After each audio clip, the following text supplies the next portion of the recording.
So hello students, कैसे हैं सबके सब, कैसी चल रही है आप सबकी प्रिपरेशन। आज का जो टॉपिक है ये काफ़ी ज़्यादा इंपॉर्टेंट है उन स्टूडेंट्स के लिए जो कि फिजिक्स, केमिस्ट्री और मैथमेटिक्स एक साथ रखते हैं, यानी पीसीएम वाले स्टूडेंट्स के लिए ये छोटा सा वीडियो, एक छोटा सा गाइडेंस मैं आप लोगों को दे रहा हूँ कि कैसे आप लोगों ने अपने इन तीनों सब्जेक्ट को मैनेज करना है। क्योंकि आप में से बहुतों ने पूछा है कि सर हम कैसे कर मैं अभी टाइम टेबल प्रॉपरली नहीं बता रहा, एक ओवरव्यू टाइप दे रहा हूँ, बाद में ज़रूरत होगी तो बता देना, उस तरह का टाइम टेबल हम दे देंगे। लेकिन जो कुछ बातें मुझे लगती हैं आप लोगों ने ध्यान देनी चाहिए, जो मैंने अभी तक जितने स्टूडेंट्स को टीच किया है उनसे, और जो मेरा खुद का भी एक्सपीरियंस है उससे भी मैं कुछ बातें जो मुझे समझ में आती है मैं आपसे कहता हूँ। आप देखिए कि आप उसे कैसे रिलेट करते हो, और जो बातें मैं बता रहा हूँ इन्हें इंप्लीमेंट भी आपने जरूर करना है। देखिए स्टूडेंट, सबसे पहला आपको जो काम करना है वो ये फिगर आउट करो कि फिजिक्स, केमिस्ट्री और मैथमेटिक्स में से जो भी आपके तीन मेन सब्जेक्ट है इनमें से सबसे ज़्यादा आपके लिए गुड, बेटर, बेस्ट की कैटेगरी में कौन है। मतलब आप ये देखिए कि कौन सा ज़्यादा आपको बहुत ज़्यादा पसंद है, कौन सा उससे थोड़ा कम पसंद है, कौन सा उससे थोड़ा सा ज़्यादा कम पसंद है। यानी कहने का मतलब है कौन सा ऐसा सब्जेक्ट है जिसको सुनते ही आपके माइंड में पॉजिटिव वाइब्स आती हैं, वो आपका बेस्ट सब्जेक्ट हो गया। कौन सा ऐसा सब्जेक्ट है जिसको सुनते ही आपको लगता है थोड़ा सा ऑड सा फील होता है, थोड़ा आपके मन में एक अनजाना सा डर आ जाता है। तो ऐसे कर कर आपने सबसे पहले चूज करना है, ठीक है। तो ABC जो भी आपके सब्जेक्ट है, फिजिक्स, केमिस्ट्री, मैथमेटिक्स, उनमें से जब आपने चूज कर लिया कि कौन सा सबसे ज्यादा अच्छा है, कौन सा सबसे ज्यादा आपका अच्छा नहीं है, तो फिर आपको दूसरा काम जो करना है वो ये कि एक टाइम टेबल को इस तरह से शेड्यूल करना है कि आप उस सब्जेक्ट को जिसमें कि आप अच्छा परफॉर्मेंस नहीं कर पा रहे, उस सब्जेक्ट को आपने प्रॉपर टाइम देना है। और टाइम कौन सा वाला देना है? टाइम वो देना है जो वास्तव में प्रोडक्टिव टाइम हो। यानी कि वो टाइम तो जब आपका माइंड सबसे ज्यादा फ्रेश फील करता होगा। जरूरी नहीं है सुबह ही फील करता है, किसी किसी का रात रात में भी माइंड बहुत फ्रेश होता है। तो ऐसे में जिसको जब लग रहा है कि मैं अभी सूटेबल फील कर रहा हूं, अभी मेरा माइंड बिल्कुल हल्का महसूस कर रहा है, अभी मैं नई चीजों को पढ़ने के लिए तैयार हूं, अभी मैं थोड़ा सा स्ट्रगल भी कर सकता हूं, अगर कहीं रास्ते में मुझे लग रहा है नई चीज समझ में आ रही, मैं थोड़ा सा उसे पढ़ने की कोशिश भी कर सकता हूं या कर सकती हूँ। तो उस सब्जेक्ट को जो कि आपका थोड़ा सा अच्छा नहीं चल रहा, उसको वो टाइम आप दें। एक बात तो ये हो गई। अभी मैं थोड़ा सा अब जरा इसके अंदर जाकर थोड़ा सा बात करना चाहूंगा सब्जेक्ट वाइज। जैसे फिजिक्स के लिए, केमिस्ट्री के लिए और मैथमेटिक्स के लिए हमें किस तरह की स्ट्रेटेजीज को रखना चाहिए। फर्स्ट ऑफ ऑल मैं बात कर लेता हूं मैथमेटिक्स की ही। पहले मैं मैथमेटिक्स की बात कर लेता हूं। तो सुनो, मैथमेटिक्स तो सबसे ज्यादा इजी सब्जेक्ट है आपका, सबसे ज्यादा, इसके बराबर इजी कोई है ही नहीं, एक बात, ठीक है ना। मैथमेटिक्स में आप लोगों को पढ़ाता भी हूं, ठीक है ना। तो आपको क्या करना है मैथमेटिक्स में, ये देखो कि आपको किस पोर्शन में ज्यादा प्रॉब्लम है। फिर से यही बात देखो, जैसे हो सकता है आप दो हिस्सों में बाइफरकेट कर लो अपनी मैथमेटिक्स को, कैलकुलस, नॉन कैलकुलस। ये मैंने अपनी तरीके से बताया, आप अपने हिसाब से देख सकते हो, फर्स्ट बुक, सेकंड बुक, लेकिन वो ज्यादा लॉजिकल नहीं रहेगा। कैलकुलस, नॉन कैलकुलस दो हिस्सों में अपनी बुक को बांट लो एक बारी में। उसके बाद ये डिसाइड करो कि कैलकुलस में आपकी प्रिपरेशन कितनी है और नॉन कैलकुलस पोर्शन में आपकी प्रिपरेशन कितनी है, और उसके अकॉर्डिंगली आप अपना टाइम डेडिकेट करो उस पर्टिकुलर रीजन को, उस पर्टिकुलर यूनिट को जिसमें आपको लगता है कि आपको प्रॉब्लम ज्यादा हो रही है। और सबसे बड़ी और इंपॉर्टेंट बात है, जिस सब्जेक्ट में आपको सबसे ज्यादा प्रॉब्लम हो रही है, ध्यान रखना वो सब्जेक्ट आपका सबसे ज्यादा बेस्ट बन सकता है। सब्जेक्ट, टॉपिक, हर किसी चीज की मैं बात कर रहा हूं, वो आपको इशारा कर रहा है जो भी आपको ना थोड़ा सा डिफिकल्ट लग रहा करने में, तो ध्यान रखना वही ऐसी चीज है जो आपकी आगे जाकर बहुत सुपीरियर होने वाली है। वो डिमांड कर रही है आपसे टाइम की, वो डिमांड कर रही है आपसे हार्ड वर्क की, वो डिमांड कर रही है परसिवियरेंस की, एक डेडिकेशन की, कि आप उसको दो और वो आपको रिजल्ट में इतनी अच्छी चीज देगी कि आपको यकीन नहीं आएगा। तो इसीलिए मैथमेटिक्स में कैलकुलस, नॉन कैलकुलस पार्ट को आप बांटकर दो हिस्सों में बाइफरकेट कीजिए और उसके अकॉर्डिंगली अपनी स्टडीज को कीजिए। और क्या कर रहे हैं, जब तक स्ट्रक्चर्ड होकर नहीं पढ़ रहे हैं तब तक कुछ नहीं कर सकते किसी भी सब्जेक्ट में। हमें अफरा तफरी के साथ नहीं पढ़ना। हमें ऐसा नहीं कि हमने अभी पहला चैप्टर उठाया, थोड़ी देर बाद हमने लास्ट चैप्टर उठा दिया।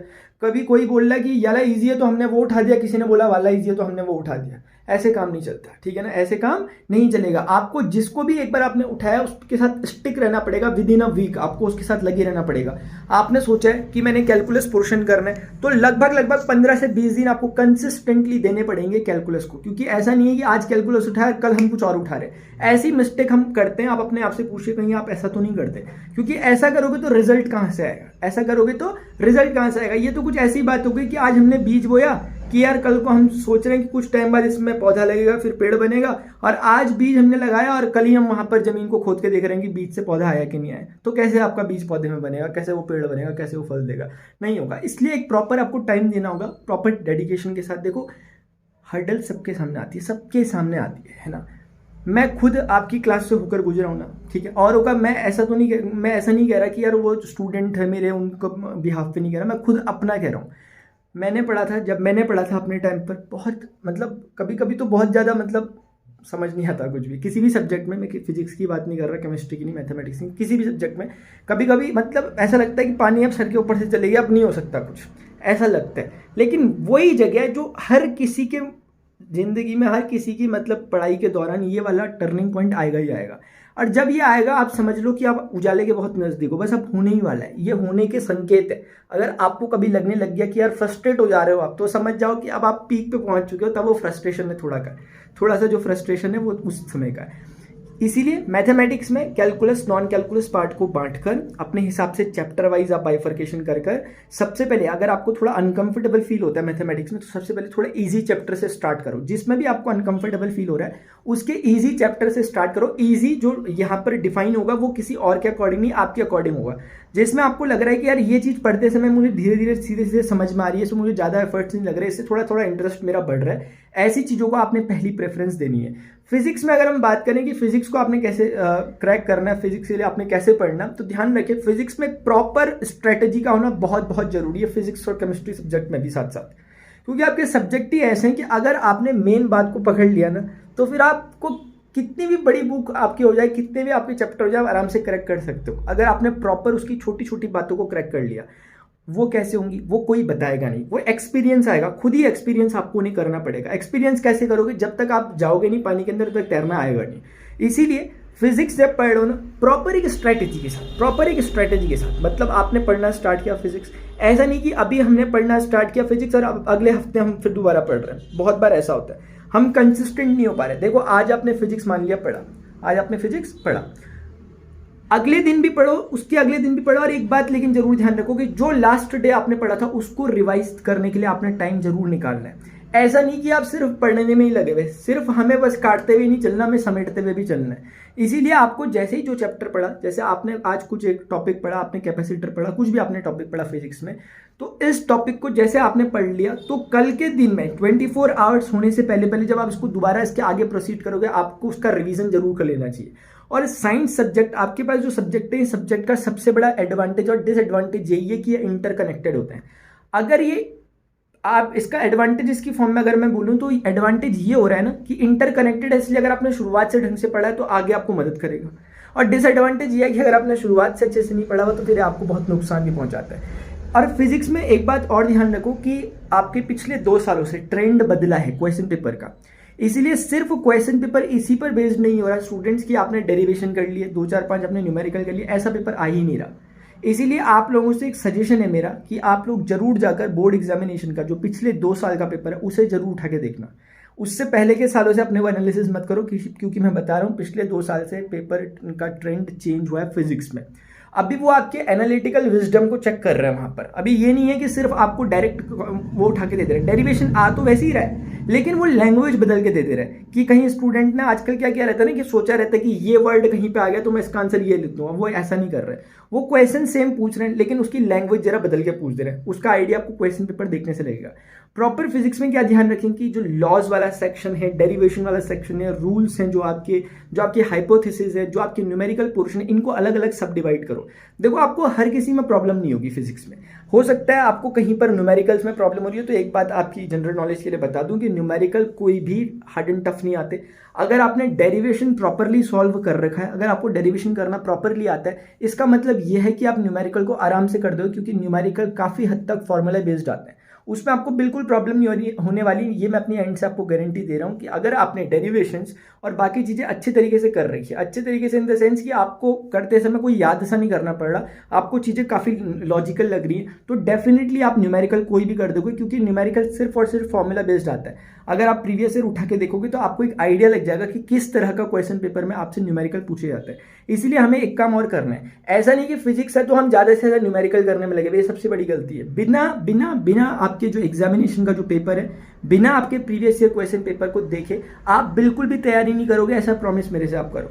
क्यों मैं ऐसा कह रहा हूं, क्योंकि ज्यादातर स्टूडेंट फिजिक्स मतलब न्यूमेरिकल समझ लेते हैं और न्यूमेरिकल करने में लगे हुए, आना कुछ नहीं है उसमें से, इतना आना नहीं है जितना आप न्यूमेरिकल कर रहे हो। आपको एक प्रॉपर, जब आप सेशनल एग्जाम दे रहे हो, मैं स्पेशली बोर्ड एग्जामिनेशन की बात कर रहा हूँ, जब आप इसकी प्रिपरेशन कर रहे हो ना, आपको क्या करना है, jack of all trade but master of none, jack of all trade but master of none. किसी एक सब्जेक्ट में आपकी बहुत ज़्यादा प्रोफिशिएंसी रिक्वायर्ड नहीं है यहाँ पर, वो सिर्फ इतना चाहते हैं कि आपको हर सब्जेक्ट आता हो और उसका बेसिक नॉलेज जितना आपको दिया गया उतना आता हो, आपसे बहुत ज़्यादा वहाँ डिमांड नहीं की जाती। इसीलिए हमें बिल्कुल देखो इन डेप्थ जाना वो बहुत अच्छी बात होती है, लेकिन एग्जामिनेशन पॉइंट ऑफ व्यू पर अगर मैं बात कर रहा हूँ तो आपको हर चीज़ों का एक प्रॉपर थोड़ा सबका नॉलेज होना चाहिए। जितना दिया हुआ डेरिवेशन है तो आपके सारे डेरिवेशन कवर होने चाहिए बाय हुक और क्रुक, कैसे भी करके आप उसे करो। केमिस्ट्री के लिए अगर मैं बात कर रहा हूँ कि केमिस्ट्री में आप लोगों को कैसे प्रिपरेशन करनी है, और एक बात सुन लो, छोटी सी बात है, फिजिक्स में भी ना स्टूडेंट कुछ टॉपिक ऐसे हैं, क्योंकि हर सब्जेक्ट में ऐसे टॉपिक जरूर मौजूद होते हैं कि 33% सिलेबस तो आपका ऐसा होता ही होता है जिसको हर कोई स्टूडेंट कर सकता है अगर थोड़ी सी भी अगर कोशिश करता है तो। इसलिए ऐसा सिलेबस हर सब्जेक्ट में, चाहे फिजिक्स में बोलो, केमिस्ट्री बोलो, मैथमेटिक्स में बोलो, हर सब्जेक्ट में इतना सिलेबस तो उन्होंने रखा होता है 30 to 40%, जिसको करने के लिए बहुत ज़्यादा एफर्ट्स, बहुत ज़्यादा इंटेलिजेंस की जरूरत नहीं है। बाकी उसके अलावा जो बचा होता है उसके लिए वो उनके लिए होता है जो अपने को अपग्रेड करना चाहते हैं, जो चाहते हैं कि हमें सिर्फ पास नहीं होना, हमें अच्छी परसेंटेज आनी, उनके लिए बाकी सिलेबस डिजाइंड है। उसको भी आप अच्छे से करोगे तो बहुत अच्छा आप कर लोगे। और मैंने एक बात कह दी, प्रीवियस ईयर क्वेश्चन पेपर के एनालिसिस जरूर करना है। अच्छा, अभी केमिस्ट्री के लिए आप बात करें, केमिस्ट्री में भी आप लोगों को काफ़ी प्रॉब्लम होती है, तो केमिस्ट्री को ध्यान से सुनिए। सबसे पहला काम क्या है, मार्किंग स्कीम देखो, ये हर सब्जेक्ट में करना है, केमिस्ट्री के लिए भी स्पेशली करो। मार्किंग स्कीम देखो कि कहाँ से कितने मार्क्स का क्वेश्चन आने वाला है। सबसे पहली बात ये हो गई। जब आपको पता लगेगा कि किस तरफ कितना वेटेज है, उसके हिसाब से आप फिर अच्छा वर्क कर पाओगे, जब आपको एक प्रॉपर आइडिया, एक ब्लूप्रिंट आपके दिमाग में होगा। एक बात हो गई। दूसरी बात यह है कि केमिस्ट्री को 3 हिस्सों में फटाफट से बाइफरकेट कर दो कि आपको पता है फिजिकल केमिस्ट्री अलग है, ऑर्गेनिक अलग है, इनऑर्गेनिक अलग है। अब कभी कभी स्टूडेंट को ना फिजिकल केमिस्ट्री में प्रॉब्लम हो रही है, तो उन्होंने क्या कह दिया कि मुझे केमिस्ट्री नहीं आती। ऐसा बिल्कुल नहीं है। केमिस्ट्री के 3 हिस्से हैं और तीनों के तीनों अलग अलग हिस्से हैं, आप जानते हो, मतलब डिफरेंट, किसी का किसी से कोई ताल्लुकात नहीं होता। वो तीनों जो अलग अलग हिस्से हैं, आपको किसी एक में प्रॉब्लम हो सकती है, किसी एक में, किसी दो में। ऐसा नहीं है कि आपको किसी एक में प्रॉब्लम हो रही है और आप कह रहे हैं कि मुझे पूरी केमिस्ट्री समझ नहीं आ रही, ये गलत बात है, ये बात ध्यान रखना। फिजिकल केमिस्ट्री में क्या है, थोड़े बहुत फॉर्मूला ही चलते हैं आपके। फिजिकल केमिस्ट्री में थोड़ा बहुत फॉर्मूला चलते हैं, न्यूमेरिकल बेस्ड यहाँ पर होता है, न्यूमेरिकल यहाँ से आप पूछा जाता है। और अगर देखा जाए तो टफ बिल्कुल नहीं है, फिजिकल केमिस्ट्री बिल्कुल भी टफ नहीं है। अगर आप थोड़ा सा देखो, एक ही तरह का ट्रेंड है, एक ही तरह के क्वेश्चन हमेशा हमसे पूछे जा रहे हैं केमिस्ट्री में। अगर आप उनको थोड़ा सा ऑब्जर्व करो, जरा एक बार डीपली ऑब्जर्व करो चीज़ों को, सिर्फ क्या करो, एक दिन ऐसा करो, सिर्फ ऑब्जर्वेशन के लिए टाइम दो। हम क्या कर रहे हैं, पढ़ने में लगे, 1 मिनट इधर उधर भी नहीं देख रहे। हमें ये करना चाहिए कि सबसे पहले थोड़ा सा ना स्ट्रेटेजी पे टाइम, एक दिन अगर आप स्ट्रेटेजी में दे रहे हो तो मैं बता रहा हूँ बहुत अच्छा आप कर रहे हो। हमारे जो अब्राहम लिंकन ने कहा था कि if you give me 6 hours to chop down a tree, then I will spend my 4 hours to sharpening my axe. अगर आप मुझे 6 घंटे देते हो किसी भी एक से किसी भी पेड़ को काटने के लिए, तो मैं अपने 4 घंटे लगूंगा अपनी शार्पन करने में, अपनी एक्स को शार्पन करने में। वही मैं आपसे कह रहा हूँ कि आप ना ये नहीं कि 6 के 6 घंटे लगे हुए काटने में, बोल ले कट नहीं रहा। आपको क्या करना है, एक शार्पन करना है अपनी एक्स को शार्पन करने का मतलब ये हो कि प्रॉपर स्ट्रेटेजी आपको देनी है उसके लिए, उस सब्जेक्ट के लिए। इसीलिए केमिस्ट्री में ध्यान रखो, इनऑर्गेनिक और ऑर्गेनिक, नो डाउट केमिस्ट्री में आपको बहुत सी चीज़ें ध्यान रखनी है। नो डाउट केमिस्ट्री ऐसा सब्जेक्ट है जिसमें आपको बहुत से फैक्ट अपने दिमाग में याद रखने हैं, लेकिन अगर उनमें पैटर्न वाइज आप याद रखो तो आराम से रहेंगे, ठीक है ना। पैटर्न वाइज अगर रखोगे तो आराम से रहते भी हैं, लेकिन याद टाइप का नहीं करना। याद में क्या होता है ना कि हमने अभी थोड़ी देर तक अपने माइंड में बैठा दिया, कैसे भी करके बैठा दिया, लेकिन कितना बैठा लोगे, नहीं बैठा पाओगे ज़्यादा। इसीलिए आपको क्या करना है, आपको याद नो डाउट करना है, केमिस्ट्री में, फिजिक्स में भी करना है, हर मैथ्स में भी करना है, हर किसी में करना है, लेकिन उसका एक प्रॉपर लॉजिक होना चाहिए, उसका एक प्रॉपर पैटर्न होना चाहिए कि जैसे ही वो पैटर्न का एक हिस्सा आपको मिलता है तो आप उसको बिल्कुल खोलते हुए चलते रहते हो और आप पूरा का पूरा टॉपिक फिनिश कर लेते हो, ऐसा होना चाहिए। इनऑर्गेनिक केमिस्ट्री पढ़ लो, बिना स्टोरी के कुछ नहीं होने वाला है इनऑर्गेनिक में।